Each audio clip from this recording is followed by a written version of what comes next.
Everybody, welcome back to another edition of VCTV. I'm your host, Kyle Ellicott, and we've got a building or a selling or a buying or a construction episode just for you today. And that means we are going to be talking about construction, property, and real estate technology, where these industries are intersecting with some of the latest technologies in the Industry 4.0 that we've been talking so much about.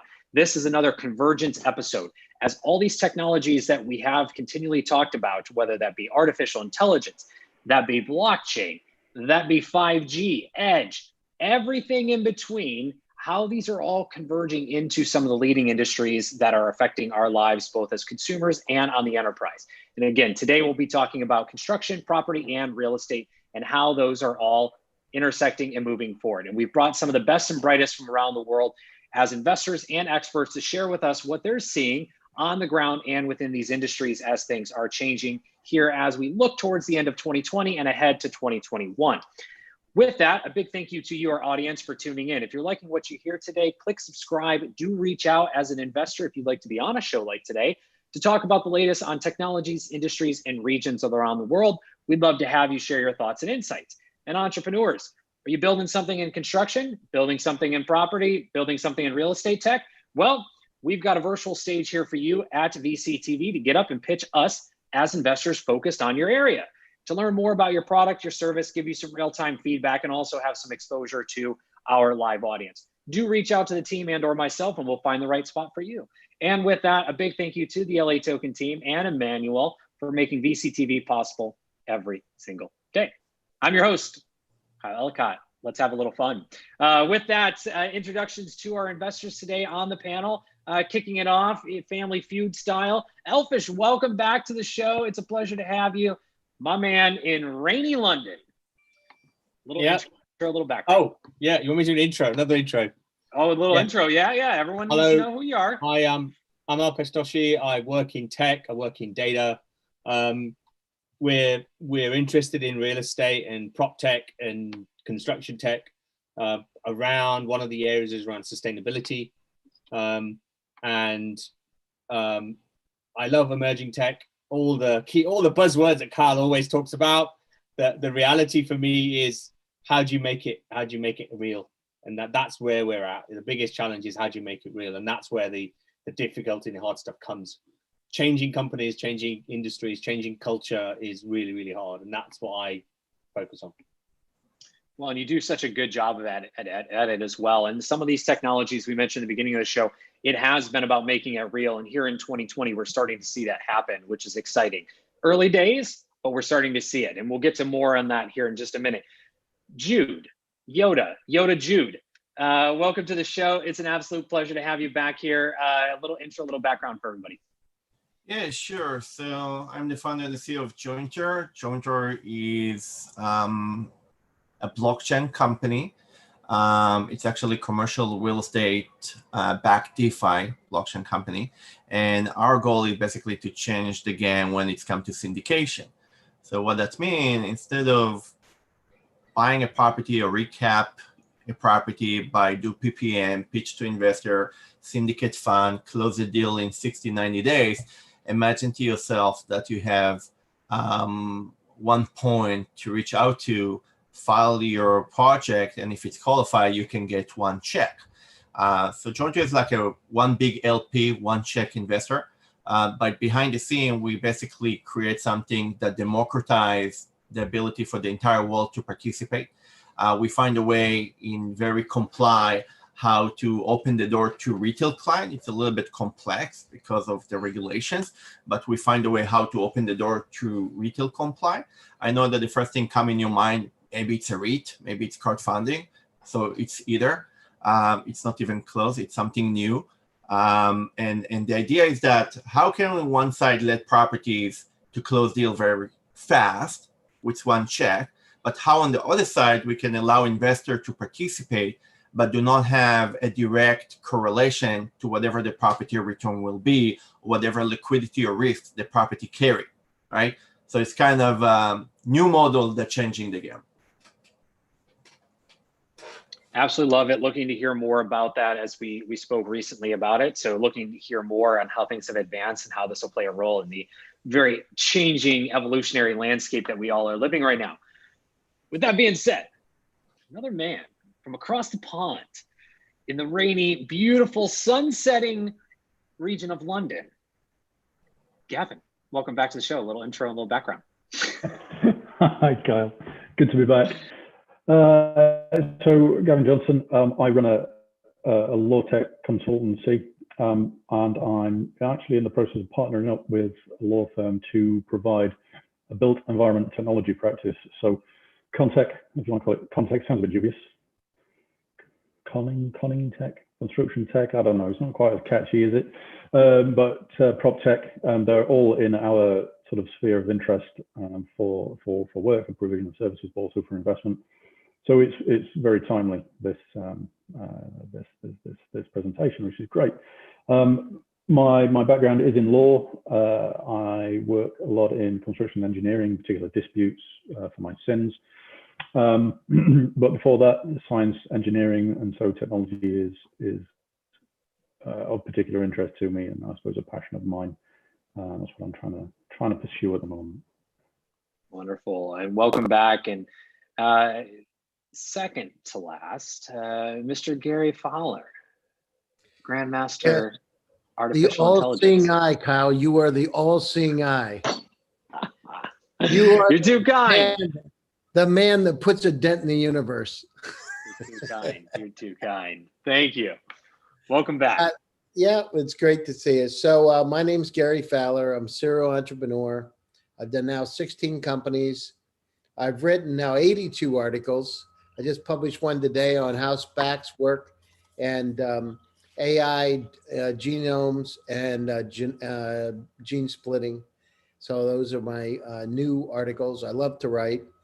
I'm a serial entrepreneur, as I said. I am the CEO, co-founder of GST Venture Studios, an AI venture studio, and now an accelerator that works with growth stage companies going global. And, this is the time. My first company, by the way, was a Proptech company. I actually started building, I built 27 homes using new technologies.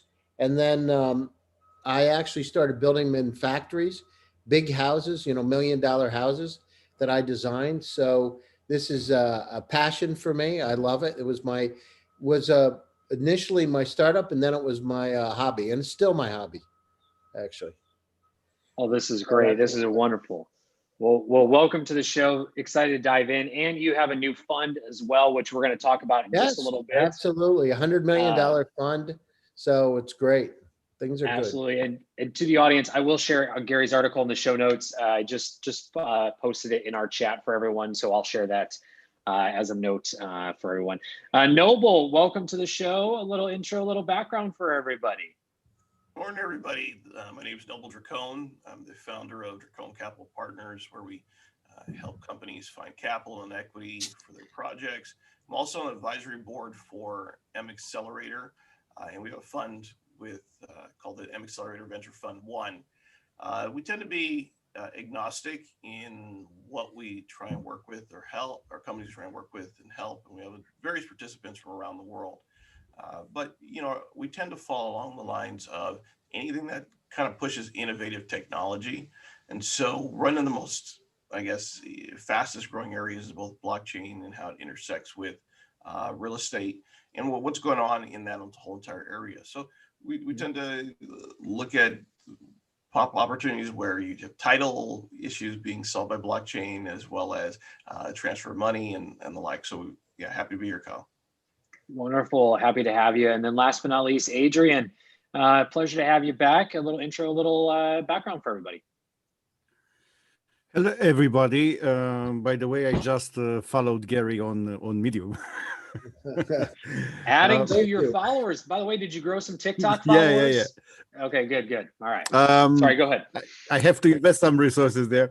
My name is Adrian Niculescu. I'm involved in a few projects. One of them is LATOKEN Consortium, LATOKEN being the first digital currency with no blockchain to be listed on major exchanges. I'm involved with Faster Capital, which is an accelerator and incubator for companies based in Dubai, and also mentoring Virgin startups. I have a 10 years experience of doing real estate deals. And last year, I started a project to combine blockchain and the real estate, and it becomes slowly a Proptech project.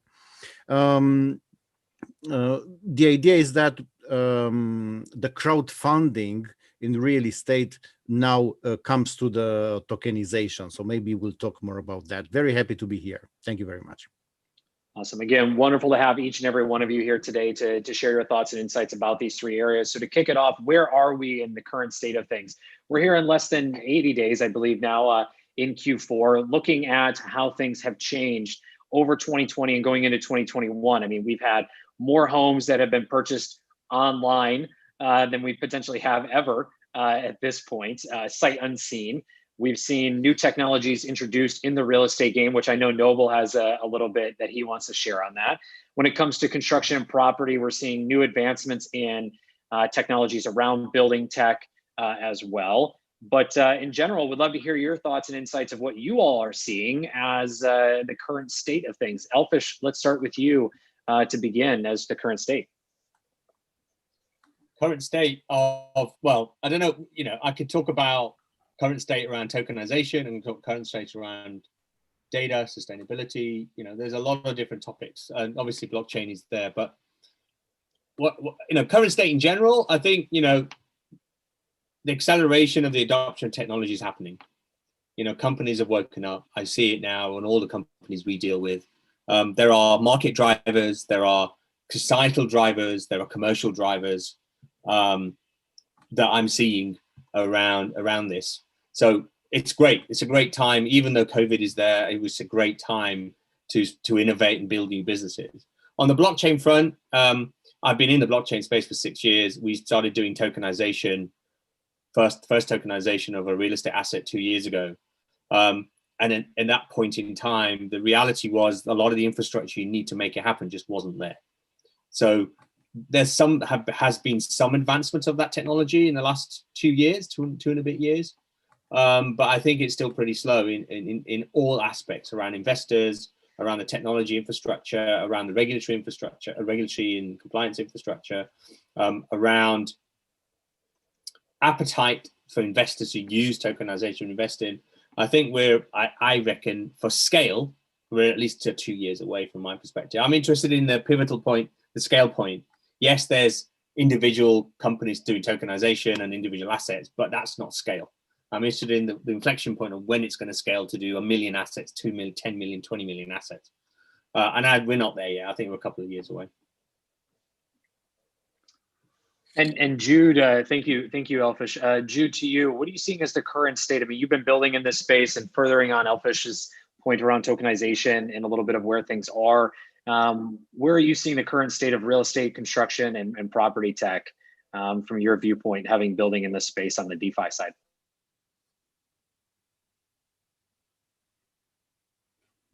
You're on mute. Jude, you're on mute. All good. It was all getting great points. It's great points, right? Wonderful insights. I have to say that we probably been the earliest company among all others that create tokenization in 2017. And very quickly after we spent a lot of money to build it, we kind of did some kind of extrapolation and analyzing into the future to understand, is that the future? Is that how it's going to look like? And we come into conclusion that the answer is no. Tokenization is not the right answer for building. It's the right answer maybe for REITs, the right answer maybe to tokenize a company shares, but it's not the right answer for buildings.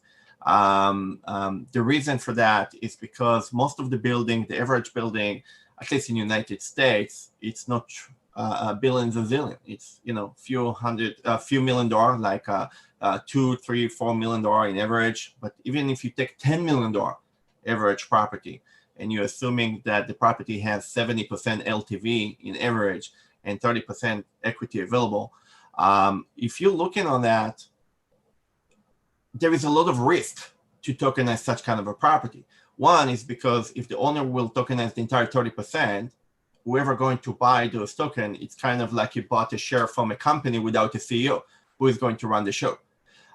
If the people going to buy the tokenization, the tokens do not going to be sophisticated, the seller can tokenize the property twice with two different providers and sell the same equity share or the same income stream twice to two different people. Obviously, nothing stopping the owner to go to the bank and make another loan, right? Take another debt. And in other words, it's kind of reducing the liquidity because, as you know, bank came first as first position, second position before the shareholders. Obviously, there is nothing that connecting the token to the money, the income stream that's coming into the bank as a cash flow, as a fiat money, right? The owner can keep the money and pay with it whatever you like and do distribution to his own pocket, but there is nothing can force him besides trusting him to do distribution to whoever owns those tokens. Now, I described here a little bit about scammy position, that people abuse that concept called tokenization, and I don't need to tell you how much people abused in 2017 the ICOs, right? You probably know that 2/3 of the ICO was a big scam. So it's just a matter of time how people will abuse that tool. But that being said, let's say everybody honest for a second, right? Let's assume that. So I want to touch what Elfish, I hope that I'm saying his name right, Elfish says. Let's say everybody honest and everybody want to sell piece of their tokens, right? Piece of their property using tokens. Let's talk about scalability and liquidity, because this is the most important part. First, it's not scalable because I cannot sell a piece from a building that I not yet own. First, I need to buy the property, become to be the owner, then I need to become to be the issuer, then I need to sell a piece of that. So it's not really scalable, right? Second, if I will sell a piece of that, and assuming that I sold my entire 30%, right? Let's say I have 30% equity and I sold out, right? Which is equal to $3 million in our example. You need to understand that tokens, it's not Bitcoin. It's not decreasing value overnight, right? There is appreciation over years, or at least few months, right? So what it's saying that people that are going to buy into it, regardless to the taxation point of view, they're going to hold it at least for a few months. So the daily trading, every day, it cannot be 3 million. It have to be less. It have to be a few hundred, few thousand, few tens of thousand maybe, but it cannot be $3 million every day. Now, exchanges, alternative trading system, OTC, national exchanges will not welcome $10 million project if the daily trading is few hundred, few thousand, or even $10,000 per day, because they're making money from spread and fees, and there is no really a lot of meat for them to welcome such kind of a small project, right? So in other words, whoever going to buy into those deals is going to see very soon that, if everybody familiar with the word time sharing, you remember the old time sharing words? Everybody thought it's a great deal until it's become to be the opposite. I think people are going to realize that when they're buying into the tokens, beside the fact that there is Rule 144, which the SEC that do not allow you quickly to flip the token and sell it to somebody else, they're going to realize that there is no liquidity, right? And that's everything. Why I'm saying it's everything? I say everything because today you see more and more people don't want to invest into project and say, give me 10,000x like Facebook. Today you see more and more people say, just double my money, but I want exit yesterday. I don't want exit 10 years from now. People want more flexibility of way out, right? And as you can see, with the structure that exists today, there is no scalability, there is no liquidity, and there is no way out, right? And this is what Jointer created. Jointer find a way how to allow people to invest into the commercial real estate industry, getting a return that is uncorrelated to specific property, and have liquidity 24/7, regardless to if the property has or doesn't have liquidity by itself. So that's where we come as a players. And that liquidity option is a very, very big piece of this puzzle. We'll come back to that in a moment. But Gavin, to you, thank you again, Jude. Gavin, to you, what are you seeing as the current state of these three areas, and maybe particularly around construction tech or Contech or construct tech, whatever the possible buzzword term is going to be for it, since this is an area of your specialty? Sure. I think the market for confidence triggers is probably pretty well served. So construction tech, let's just go with that to avoid any confusion. I see a lot of movement, tech, not just blockchain and tokenization, and there's a whole raft of issues, as Jude's just explained a little bit around that. But there's a lot of work in and around how you can improve construction operations. Certainly, can you build something faster? Can you build it safer? Can you protect people on site?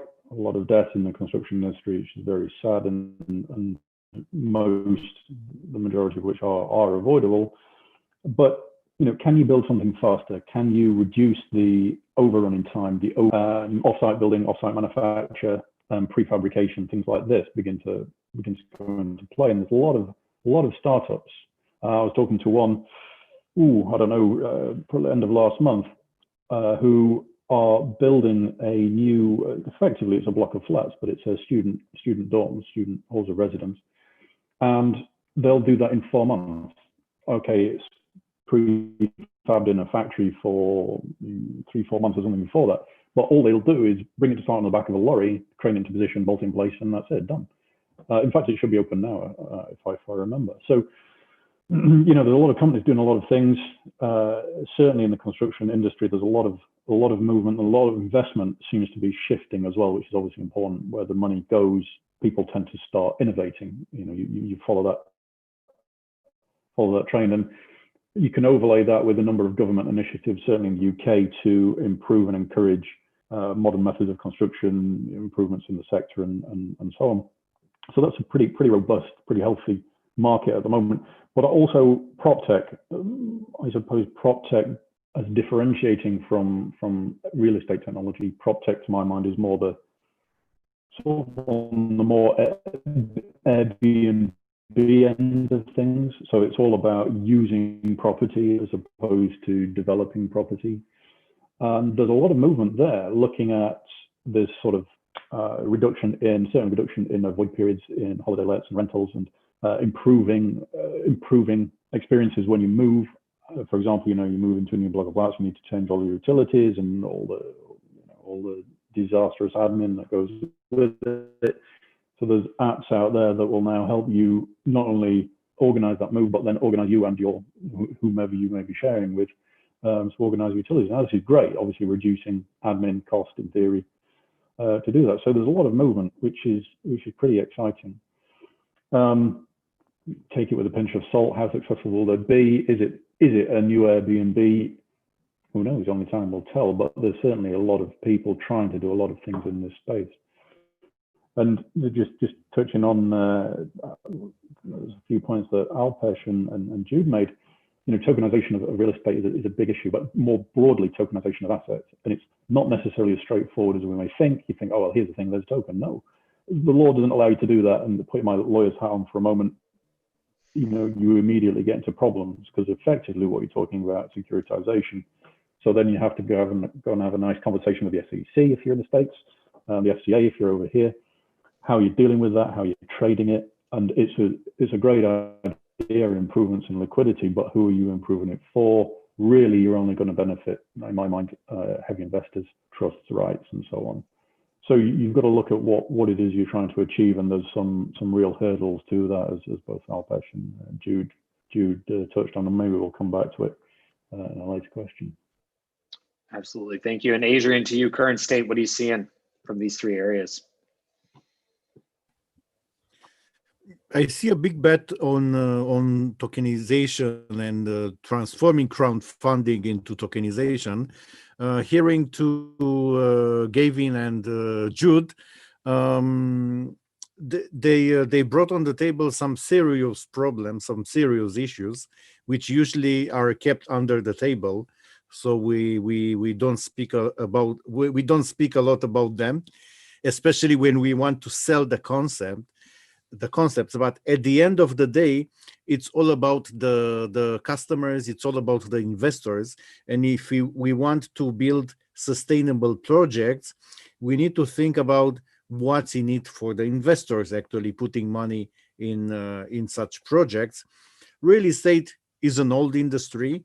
No matter how retail will suffer, the experience of going into a nice shop and to buy some clothes is impossible to be replicated in online. So the best ones will survive. Also about residential, no matter how tech, Proptech, Contech will evolve, will still have to live somewhere. So the fundamentals will be here. And what will change a lot is how these markets will be approached. From the real estate agency side, because my background is of a real estate agent, and I like doing deals, especially if I'm going out of the house, you know. I find reasons to do that. The regular real estate agency and the regular franchises in real estate are models dying, because one agent can have on his mobile phone the entire infrastructure needed. He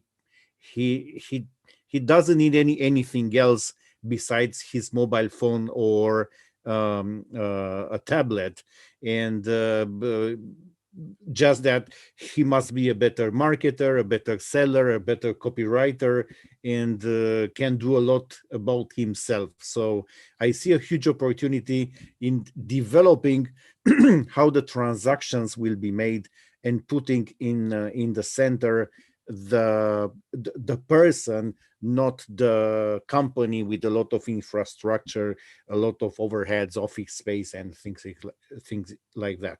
So here are the opportunities I'm seeing right now. Wonderful. Thank you. And Noble, to you. I mean, I know you're holding back some good stuff around this industry because you focus on it and you've talked about it and you're building in it as just as Jude and others are as well. So drop the hits, turn it over to you. Where are you seeing as the current state? You know, thanks, Kyle. You know, I've been involved in buying commercial real estate and syndication probably for about 20 years on and off. And one of the things that we're just noticing is there's an interesting intersection between what's happening with the renters and what's happening with the financing. And one of the biggest concerns that I'm seeing is that money is easy again, like in the last implosion, real estate implosion that almost destroyed the US economy. And so while people are refinancing and acquiring real estate at a quick clip, there's also a larger number of people who are no longer being able to pay and a larger number of defaults. And so, you know, we work, you know, we work with a couple of different groups. We work with a lot of the commercial real estate people looking for the commercial side of renters, but they're all concerned that it's never going to go back to the way it was. You know, they're trying to come up with designs of hub and spoke models. They realize that the malls have, you know, changed in a significant way, and it's great to think that people are want to be able to have an in-person shopping experience, but a lot of that's changed with AR and the expediency of what Amazon has done for most people. So the landscape is really aggressively changing. You know, without even getting into politics, we're all dealing with the vote, the right for people to be able to stay in their homes with the upcoming vote, and whether or not there should be moratoriums. And as a person who does commercial real estate on the individual renter side, that changes what the landscape looks like. And you're just curious to see, you know, over the next 2.5 years, 3 years, what this is all going to evolve into, and that hopefully there is no overall aggressive implosion in that space. But usually, like we always say, commercial real estate takes about 2-3 years after the residential market to kind of do any shifts.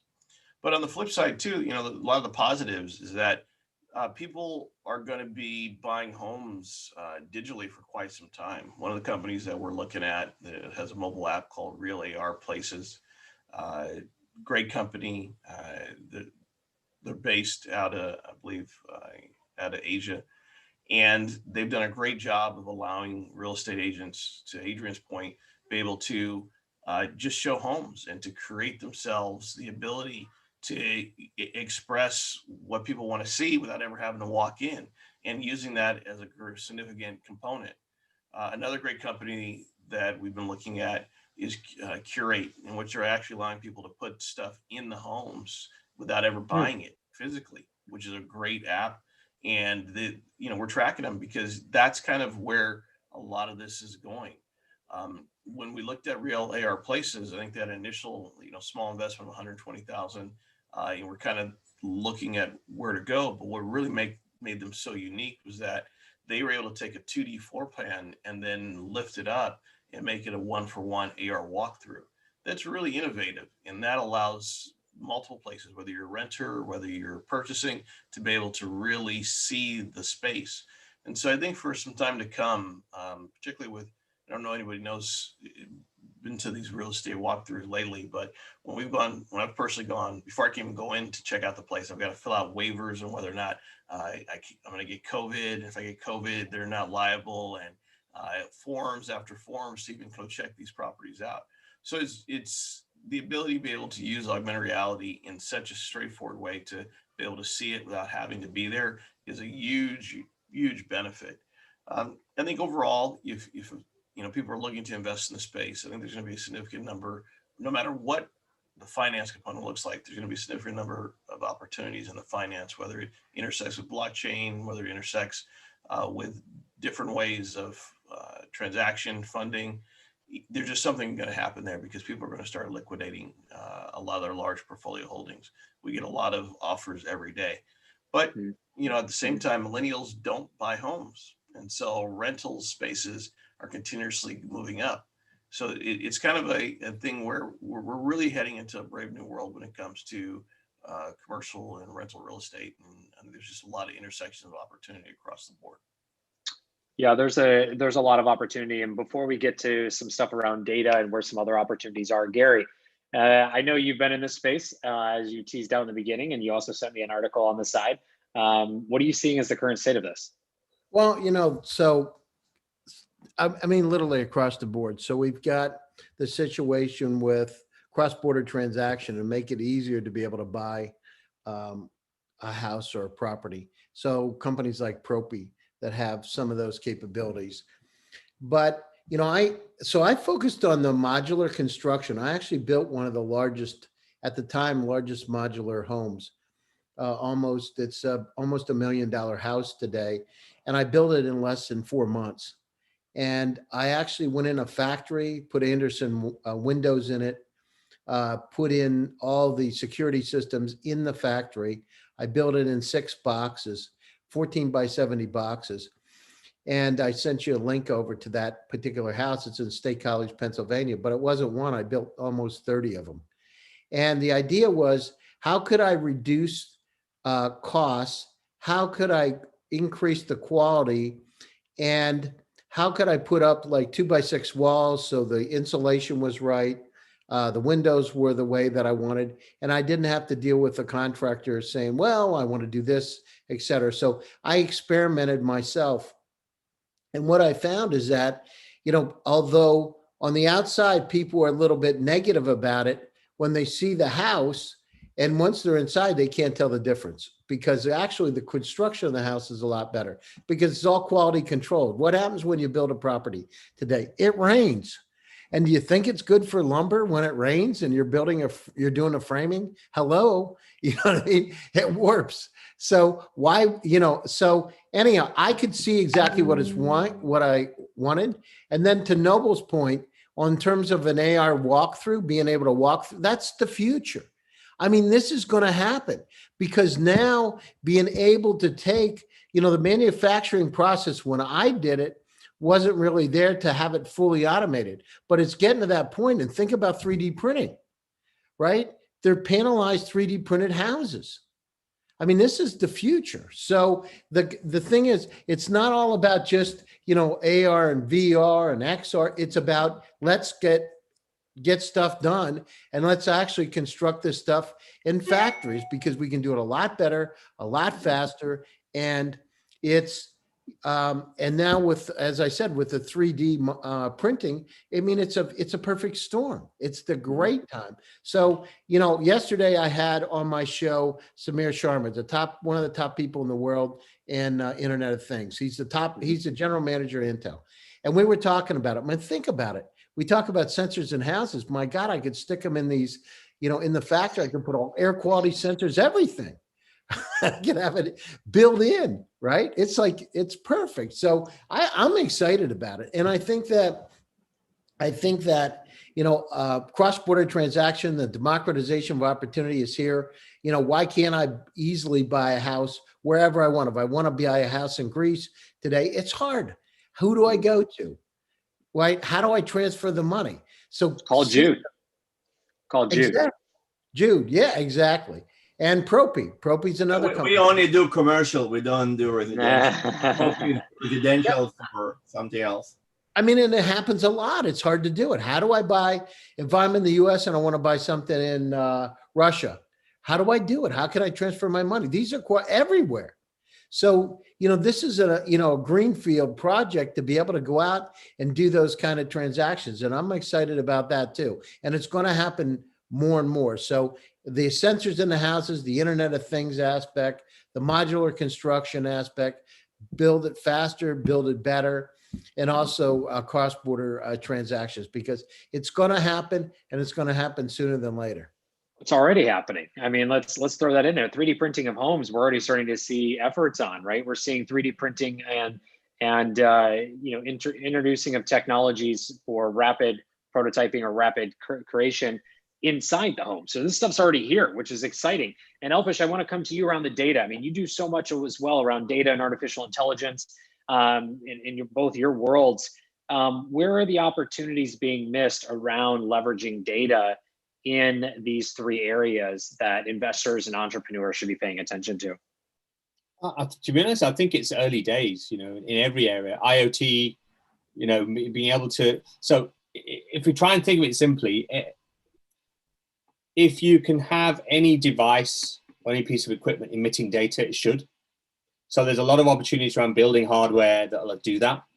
So if you talk about, Gary's built loads of houses. If you talk about a smart house, smart property, putting sensors everywhere, putting the ability to extract data, collect data, that's still pretty early in the game. If you're talking about how you can use that data, there's a whole set of optimization opportunities that exist. We're pretty early. If you think about in the advertising and media space, it's pretty mature around data and AI. Google and Facebook and guys control it, and it's pretty sophisticated. If you take that as the benchmark and compare that to real estate and property, to be honest, we are back in the mid 90s around the space. If you think about, if you have a comparison with Google and Facebook. So, what we'll see around, people talk about smart cities and urban and IoT, all of these are the same thing, really. It's about creating the whole value chain around devices, buildings, infrastructure, construction, the value chain. Gavin works around the construction value chain. Being able to think about how do you make sure data fits into every part of that value chain is what the opportunity is. And there'll be tens, if not hundreds, if not thousands of companies that will emerge on the back of this stuff. And as I said, we're right at the early stages of this. There's been some development in Proptech, but if you look at the landscape of, for example, fintech, and there are thousands of companies in fintech, and you look at the Proptech graph, frankly, there aren't that many companies still. And the Proptech investment cycle, so if you look at some of the investors like Fifth Wall, they're one of a tiny number of VCs actually investing in Proptech. There really aren't that many Proptech investors. So again, from an investment perspective, from a VC perspective, there just aren't enough venture capitalists investing in it. So that whole ecosystem, I think, will develop. Who knows what's happened with COVID, because Fifth Wall's LPs are real estate companies. So given what's happening in the market right now, who knows whether they have spare money to invest as LPs, but there's still loads of money flying around. So the whole ecosystem, I think, is going to develop over the next few years, where there will be more VC funds. There'll be more people looking at how data fits into all parts of this area, in everything, in every part of the Proptech value chain and construction value chain.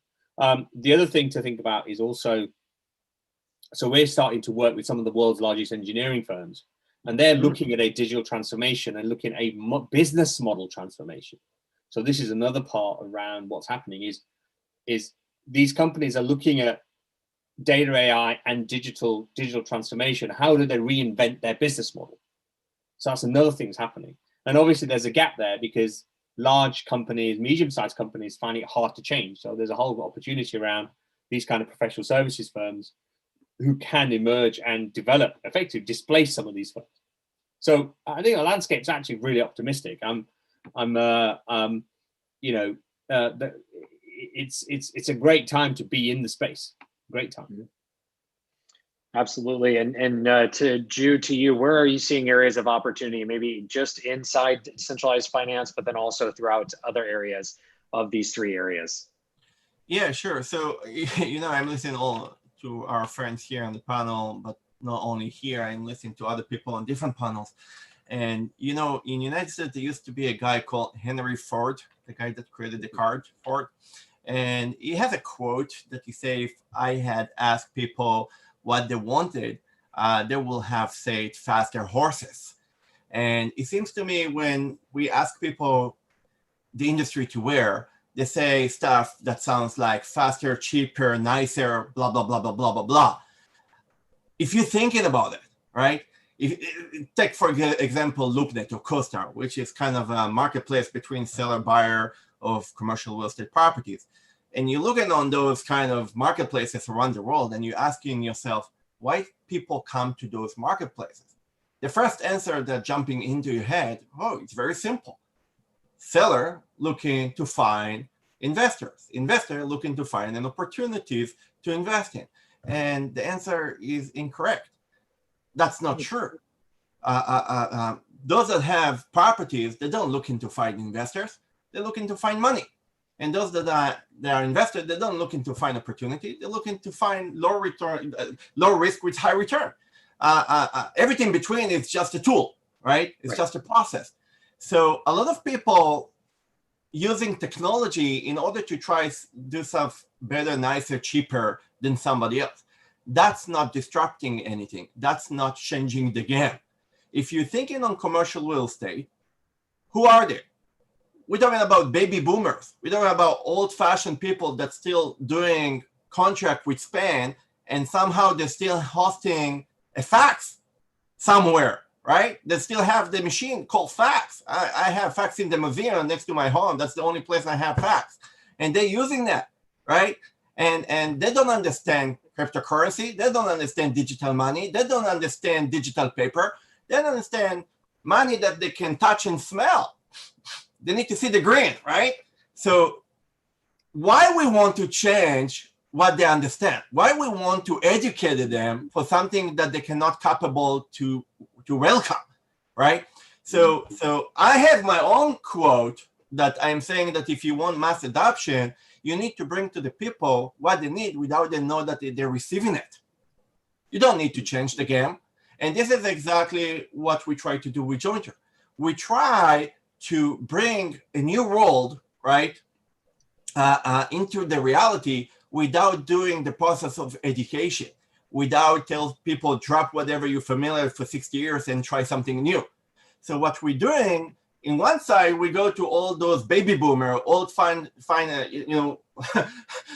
dinosaurs that still exist out there. And we say to them, hey, do you want to recap your property? Do you want to syndicate money from LPs for your PPM?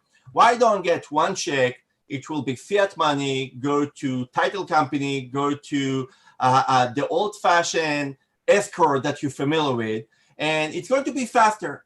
Instead of 60, 90 days, you may close in 30, 35, 40, 45. It's a big difference, right? Also, we say to them, instead of put 10% skin in the game, how about you put only 5, which is half? And instead of get 20, 25 promote carry, how about you will get 50, which is double? So what I'm trying to say is that for them, we create a reality that they get one check from one source with 4x better terms than what they used to, 4x better terms than what they used to, and faster. And then when we stepping in as an LP, there is no difference here. Obviously, we tokenize our income stream and we're holding it as a digital, but from their point of view, there is no change. This is what they used to, right? On the other side, we created in something different to the public. We allow investors to have the ability to invest in jointer ETN, which is basically standing for exchanging trading notes. So people get return best double return than the global REIT index, and they have liquidity because of what we build with the crypto market. They have liquidity 24/7. So what I'm trying to say to you is imagine yourself a word that you're an investor and you put your money in a building. That's the traditional word. Yes. Usually you lock it for 3, 5, 7 years. And if the property go underwater, you say bye-bye to your money, right? What if you can inject your money, get return based on 2x on the global REIT index, which is 20% average return per year, right? And imagine to yourself that your liquidity will not be correlated with specific property, and your collateral will not be based with specific property. You will have a cross collateral, and you will have ongoing liquidity, which means if you want out, you have out on a daily basis. Absolutely. So just to summarize, because I want to make sure everyone else gets a chance to jump in here as well, but your point is very valid, is that there's opportunity in the development, the infrastructure, and the liquidity options as well, along with some education. And I appreciate your thoughts and insights. We're going to be coming back to that in just a minute. Gavin, to you, quick areas of opportunity you're seeing that people should be paying attention to, either as investors or as founders, as we're about to hit the lightning round and come to a close here. And Gary, Noble, I'll be coming to both of you here in just a moment as well. Gavin, to you.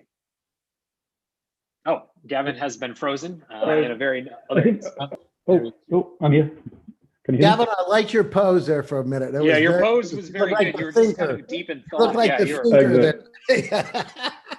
Yeah, it was perfect. We thought you were just Am I back on there? I'm waving. You're back. You're live.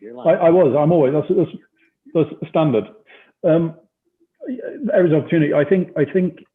What's your access point into any new market? And I know it's crude, and we've touched on it already several times, but it's following the money, and we've touched on liquidity, and that would seem to be the obvious jumping off point, because you want to, if you can improve things for finance, you can improve things for everybody, because then everybody gets involved, and money's easy and free and exciting, and that's how fintech really started. Can we do things in a better way?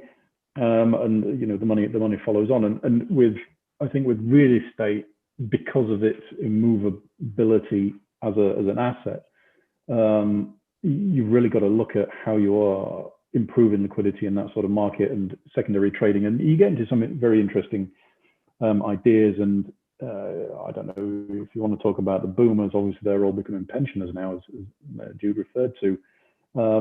So they're looking, what's the driver for them? They're looking to convert asset into some form of liquidity, because they're going to need it for their pension and do what they want, and etc.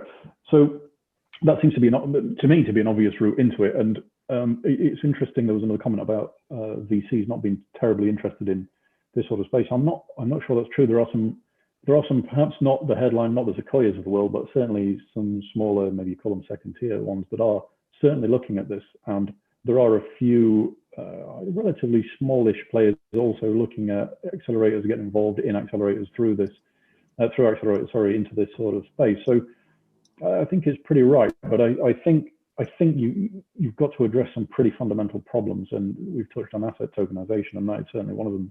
And those problems are not insurmountable, but the legal challenges are not insignificant.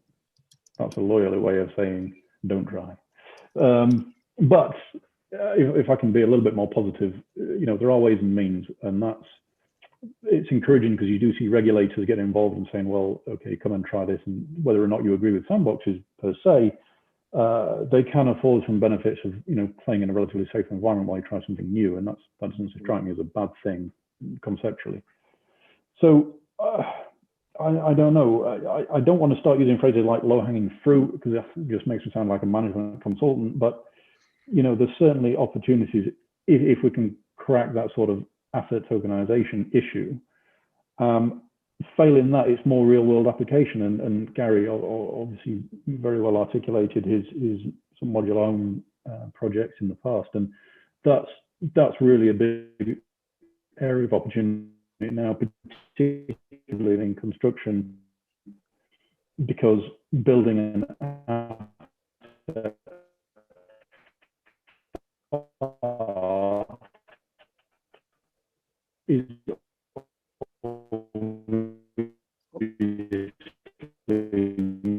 much more worthwhile than building an. Gavin, we were losing you for just a minute. The rain might be coming down a little hard on you, so we're gonna switch over to Gary real quick and let your connection come back. Well, that may suit a contractor's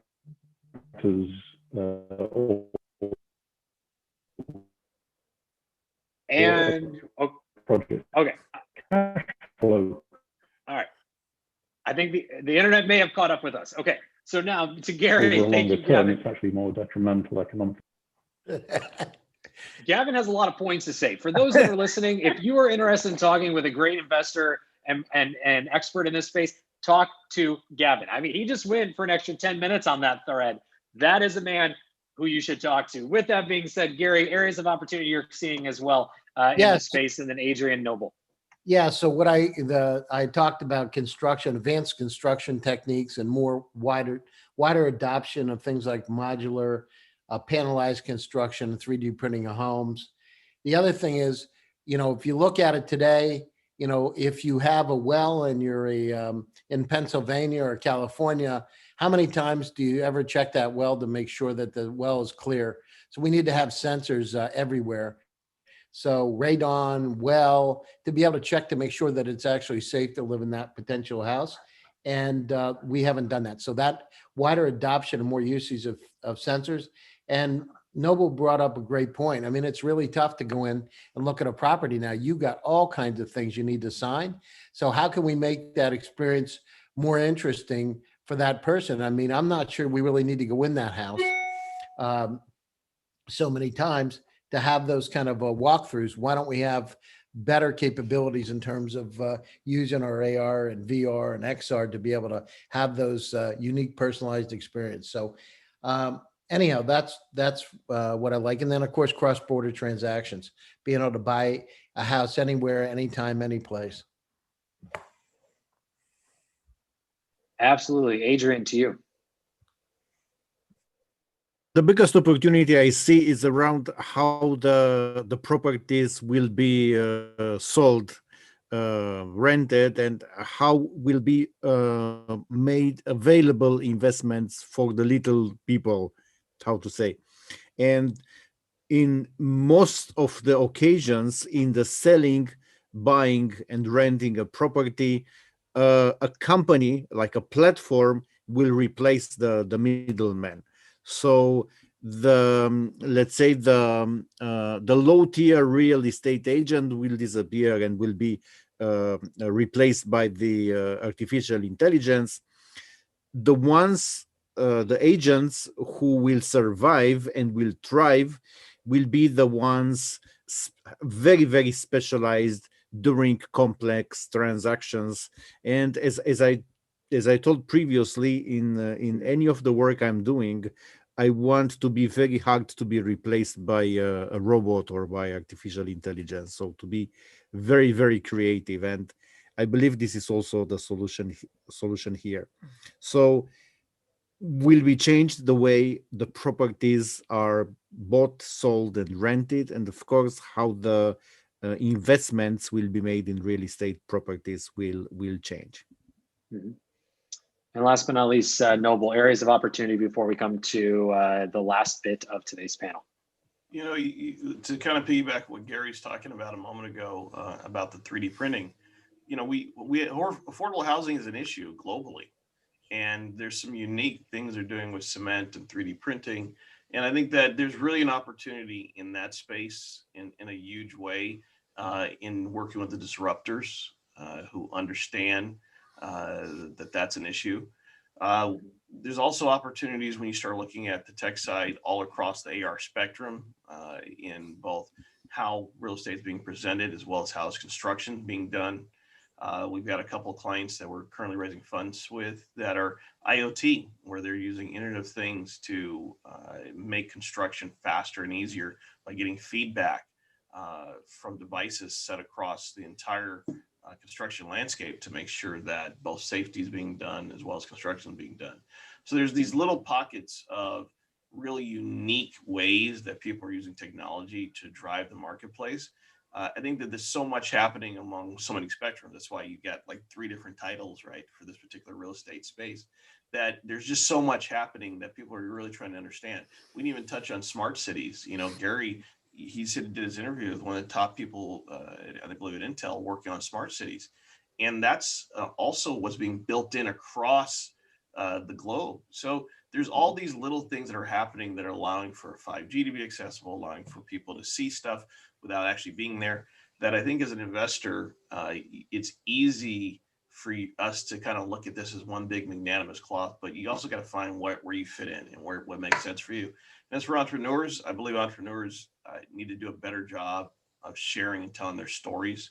You know, we had to track down real AR places to start getting a dialogue about investing with them. I think that PR and advertising is still a big, important tool that a lot of startups are not using to their full effect. Absolutely, and we're coming to close here, so unfortunately, I need to come around for everybody to let you know where you can be found online. So Noble, let's start with you. Where can everyone find you online to continue the conversation? Yeah, there's very few Dracones in the world, so just look up Noble Dracone. You'll find me on LinkedIn. Type my name on the internet. You'll find all the books I've written on investing, or you can use my last name, @Dracone, on Twitter, and reach out to me. LinkedIn, my preferred medium.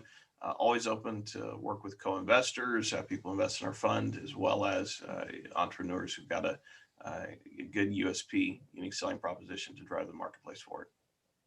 Wonderful, thank you. Gary. Oh, you're on mute, my friend. Yeah, sorry about that. You can reach me, Gary Fowler, LinkedIn, Gary at gsdvs.com. You can check our website out. I'll list all the recent shows. I'm happy to help startups. So let me know. And also investors interested in our fund, let me know. Thanks, Kyle. Wonderful. Thank you. Adrian, where can everyone find you to continue the conversation? I'm available on LinkedIn. I always respond to messages, not all the time immediately, but I always respond. And LinkedIn tend to become my hub. No new followers on TikToks in yesterday. By the way, so I have to put some more effort. Yeah, I've just started. So. And I'm happy to help startups and to contribute as much as I can. Thank you very much for having me here, and can't wait to come back. Wonderful, thank you, Gavin. Yeah, well, thanks for having me again, Carl. LinkedIn is probably the best bet. Otherwise, through my company, Agenium. Happy to have a conversation with anybody because you never know where it's going to lead. So, startups, anything in the tech, Proptech, Contech, as we're calling it, LATOKEN spaces is definitely of interest, but built environment more broadly, get in touch. Let's have a chat. Wonderful. Jude. Yeah, so I can be found on LinkedIn. That will be the easiest way. You can also visit Jointer.io. We still welcome investors, small check, medium safe, big checks. Obviously, if they're from regulated countries, they have to be under 506C, regulation D506C. We made in the last few weeks, our return for our investor was 4,400. I'm reading from the website. 4,000. It's just super quick though, because we're already out of time. So yeah, so we made 44x to our investor in the last few weeks. So we welcome more investor to welcome and come to explore us. Wonderful, thank you. Elfish, close this out. Where can everyone find you? Oh, you're on mute. I'm on LinkedIn at Alpesh Doshi, on Twitter at Alpesh Doshi, and type my name in on Google and you'll find me, apart from the gynecologist. It's not hard to mistake the two. One's focused in tech, one's focused in gynecology, two different worlds. Definitely connect the one with the one in technology. And to all of our investors and experts as well, thank you so much for joining today and sharing your thoughts and insights on what's happening in construction, property, and real estate, along with the intersection of technology in each of these areas. To your audience, thank you so much for tuning in. If you like what you heard, click subscribe down there in the corner. Give us a thumbs up. Do reach out if you'd like to be on a show like today as an investor to share your thoughts and insights, or as an entrepreneur. Thank you, Gavin, Nicole, Noble, sorry. Share your thoughts and insights as well. But as an entrepreneur, if you'd like to be on our stage, thank you, Jude. To pitch us as investors, thank you, Gary. Thank you, Adrian. To pitch us as investors to get real-time feedback and thoughts and insights on your product, service, and business, along with pitching to our live audience. And a big thank you to the LATOKEN team and Emmanuel for making VCTV possible. Thank you again, everyone, for joining today. I'm your host, Kyle Ellicott. You can find me everywhere online at Kyle Ellicott, 24/7, 365. With that, we'll be back here tomorrow with more VCTV. Take care, everybody.